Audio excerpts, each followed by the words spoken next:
Well, there are increased calls to address police strip searches at New South Wales music festivals, which have reportedly left some music fans humiliated.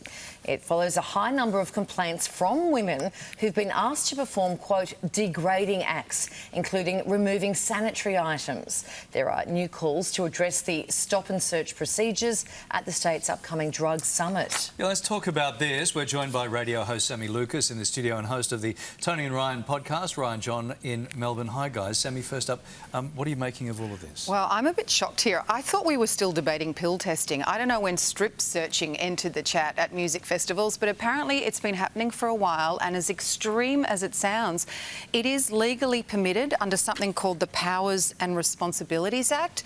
Still, the reports we're hearing from this story this morning, reports of minors being strip searched without guardians present, of people being strip searched in open spaces where other people can see them, of people being strip searched with police officers of the opposite sex present, and the most shocking one, women being asked to remove tampons as part of a strip search. None of that is okay. We all know drugs are bad. We agree. Kids are going to do drugs. They're going to do them at music festivals. And I fear that the fear of this, of being strip searched, is going to potentially cause more kids to just take all their drugs before they go to the festival, which is going to lead to more overdoses and medical emergencies. There's a drug summit coming up. Let's hope they have some really constructive, serious discussions about how to keep our kids safe at festivals and around drug-related issues. Ryan, we've seen a number of drug-related hospitalisations and deaths over the past year. Are drug searches too extreme, or are they even a necessary measure?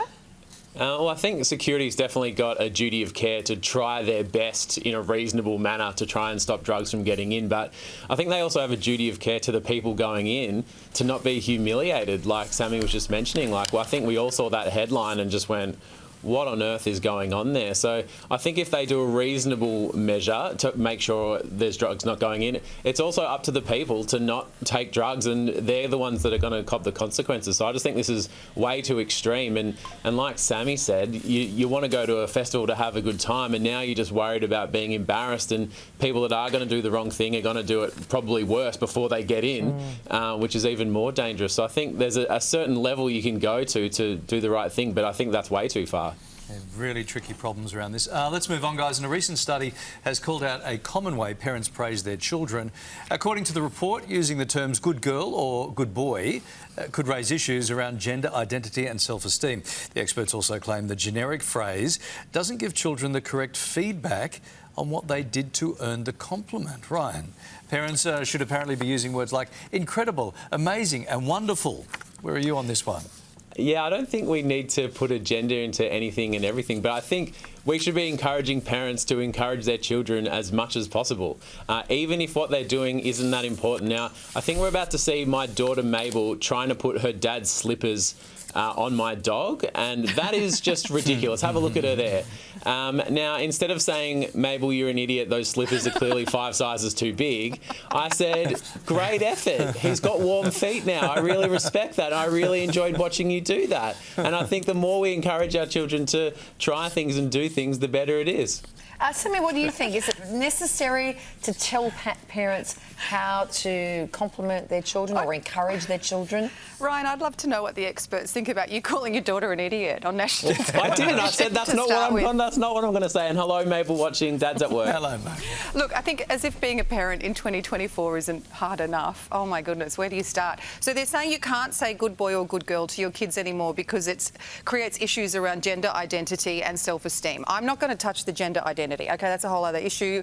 How you want to deal with that as a parent is up to you. But the self-esteem thing, apparently you're not supposed to say to your kid, that was amazing, that was wonderful, that was incredible, because it overinflates their competence level or their level of competence, and it creates narcissistic behaviours.